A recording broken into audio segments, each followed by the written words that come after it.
स्वागत है हमारे YouTube चैनल CITS या इलेक्ट्रिशियन प्रैक्टिकल पर।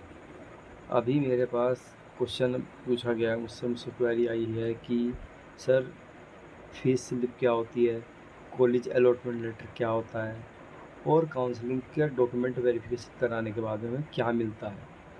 ठीक है, तो मैं आपको एक ये जो मेरे पास में काउंसलिंग का फॉर्मेट है, जो किसी ने काउंसलिंग अटेंड की है, तो यहाँ पर सीधा सीधा आपको दिखाई दे रहा होगा इसके ऊपर क्या लिखा हुआ है, ये इंस्टीट्यूट अलॉटमेंट।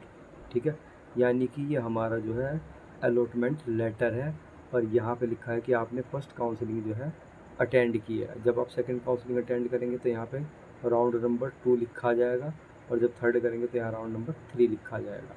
ठीक है, ये काउंसलिंग के नंबर होते हैं। साथ में ये प्रूफ होता है कि आपने जो है काउंसलिंग अटेंड की है। ठीक है, यहाँ पे लिखा है फीस रिसिप्ट कम इंस्टीट्यूट अलॉटमेंट लेटर। ठीक है, तो ये जो हमारा है अलॉटमेंट लेटर कहलाता है, ये हमारी फीस रिसिप्ट नहीं है, मैं पहले बता दे रहा हूँ। इसमें जो वेरिफिकेशन के टाइम पे चेक किया जाता है, सबसे पहले कैंडिडेट का नेम, उसके बाद कैंडिडेट का रजिस्ट्रेशन नंबर। ठीक है, उसके बाद ये आपका जेंडर दिया है, ये कैटेगरी दी है, यहाँ पे आपकी ट्रेड दी है, किस ट्रेड के लिए आपने अप्लाई किया है। यहाँ पे आपका क्या दिया है, फीस जितनी आपने पे की है उसका नंबर है, और सॉरी उतना अमाउंट है। साथ में ये जो हम चेक करते हैं, ये करते हैं ट्रांजैक्शन रेफरेंस नंबर, ये बहुत इंपॉर्टेंट होता है। ठीक है, ये तो ट्रांजैक्शन डेट हो गई, आपकी सीट अलॉटमेंट हो गया और प्रिंट आउट हो गया और यहाँ पे कोटा हो गया। ठीक है, तो हम जो मेन चीज़ चेक करते हैं इसमें, एक तो कैंडिडेट का नेम, उसके बाद रजिस्ट्रेशन नंबर और ट्रांजैक्शन रेफरेंस नंबर, ये आपका कहलाता है कॉलेज अलॉटमेंट लेटर। ठीक है, तो फीस रिसिप्ट क्या होती है आपकी, फीस रिसिप्ट मैं आपको दिखा देता हूँ। फीस रिसिप्ट आपकी क्या होती है, ये होती है आपकी फीस रिसिप्ट। ठीक है, इसमें आपको साफ साफ दिखाई दे रहा होगा, इसमें आपको साफ साफ दिखाई दे रहा होगा कि यहाँ पर क्या लिखा हुआ है, निम्मी पेमेंट रिसिप्ट। ये होती है हमारी फीस रिसिप्ट।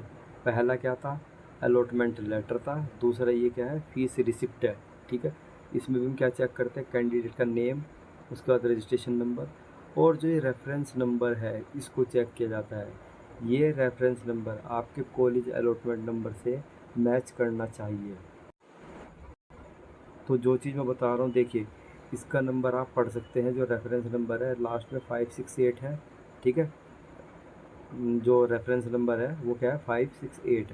ठीक है, अगर मैं दूसरे की बात करूँ तो दूसरे वाले की बात करूँ तो दूसरे वाले में भी चेक कीजिए, यहाँ पे भी क्या है 568, यानी कि जो ये पेमेंट हुआ है इसी कैंडिडेट ने पेमेंट किया है। ठीक है, इससे ये प्रूफ होता है कि ये वाला जो पेमेंट है इसने फर्स्ट काउंसलिंग के लिए इसी कैंडिडेट ने क्या किया है, ये पेमेंट किया है। ठीक है, तो हम दूसरे नंबर पे यही चेक करते हैं। ठीक है, इन दोनों को चेक करने के बाद में और भी और डॉक्यूमेंट्स भी लगते हैं आपके। ठीक है, तो दूसरे डॉक्यूमेंट्स के बारे में बात नहीं कर रहा हूँ मैं, फ़िलहाल मैं आपको सिर्फ ये बता रहा हूँ कि हमारा जो ये हमारा कॉलेज अलॉटमेंट लेटर होता है वो हमारा फीस रिसिप्ट होती है।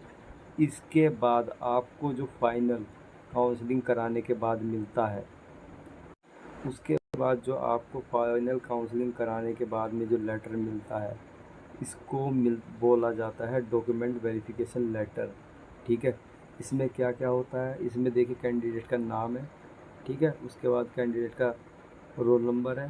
ठीक है, ट्रेड कौन सी है, एनएसटीआई कौन सा मिला है। ठीक है, और उसके बाद में ये हमारे कुछ और भी लिखे रहते हैं, डॉक्यूमेंट वेरीफाई क्या क्या है क्या क्या नहीं है। जिस चीज़ की कमी होगी वो यहाँ पर नोट कर दिया जाएगा कि ये वाला डॉक्यूमेंट्स इनके पास में नहीं है, ये आपको उस टाइम पे लेना है, तो ध्यान रखिए। और यहाँ पर इस तरीके से स्टैंप लगी रहेगी और साथ में सिग्नेचर भी होंगे, इस चीज़ का ध्यान रखना है। ठीक है, तो ये हमारा होता है डॉक्यूमेंट वेरिफिकेशन अलॉटमेंट लेटर। ठीक है, या फिर इसको बोलते हैं एडमिशन एक्नॉलेजमेंट। ठीक है, तो ये आपको लास्ट में मिलता है, जैसे आपने डॉक्यूमेंट वेरिफिकेशन करा लिया, तो जब आपके डॉक्यूमेंट वेरीफाई हो जाते हैं उसके बाद आपको ये वाला लेटर दिया जाता है। और ध्यान रखना, ये लेटर बहुत ज़्यादा इम्पोर्टेंट है, ये आपको एडमिशन के टाइम पे सबमिट करना पड़ेगा। जब भी आपको डेट दी जाएगी उस टाइम पे आपको ये लेटर ज़रूर लाना है। ठीक है, डॉक्यूमेंट्स चाहे एक बार को लाओ या ना लाओ, पर आपको ये लाना बहुत ज़रूरी है, क्योंकि डॉक्यूमेंट्स भी लाने पड़ते हैं, ऐसा नहीं है नहीं लाने पड़ते। पर जो हमारे सामने सबसे बड़ी चीज़ है वो ये है कि काउंसलिंग कराने के बाद, यानी कि डॉक्यूमेंट वेरिफिकेशन कराने के बाद में आपको ये अलॉटमेंट लेटर एडमिशन के टाइम पे सबमिट करना ही करना पड़ेगा। अगर आपके पास ये नहीं है तो आपका एडमिशन किसी भी हालत में नहीं किया जाएगा। ठीक है, तो ये थोड़ी सी इन्फॉर्मेशन मुझे देनी थी कि फ़ीस रिसिप्ट क्या होती है। ये हमारा कॉलेज अलॉटमेंट लेटर है। ठीक है, ये हमारी फ़ीस रिसिप्ट है और ये आपका जो है एडमिशन एक्नॉलेजमेंट या फिर कॉलेज एडमिशन लेटर है। ठीक है, तो ये आपको डॉक्यूमेंट्स थर्ड नंबर पे यानी कि सबसे लास्ट में मिलेगा। उससे पहले आपको मैंने बताया इसमें क्या चेक किया जाता है, कैंडिडेट का नेम, रजिस्ट्रेशन नंबर और जो ट्रांजैक्शन आईडी है वो नंबर चेक किया जाता है। जैसे मैंने आपको बताया 568 है और इस वाले में भी देखिए 568 है। ठीक है, तो ये काउंसलिंग की रिसिप्ट है, ये ज़रूर लानी है आपको, फ़ीस रिसिप्ट। ठीक है, ये अलॉटमेंट लेटर, ये फ़ीस रिसिप्ट और ये आपको लास्ट में मिलेगा जब आपका डॉक्यूमेंट वेरिफिकेशन हो जाएगा उसके बाद। ठीक है, तो उम्मीद करता हूँ ये चीज़ें समझ में आई होगी आपको। अगर समझ में आई हो तो प्लीज़ इस वीडियो को ज़्यादा से ज़्यादा शेयर कीजिएगा, जिससे कि हमारे जो और भी छात्र छात्राएँ हैं उन्हें किसी को प्रॉब्लम ना हो। ठीक है, तो आज की वीडियो में बस इतना ही। मिलते हैं नेक्स्ट वीडियो में और इन्फॉर्मेशन के साथ में।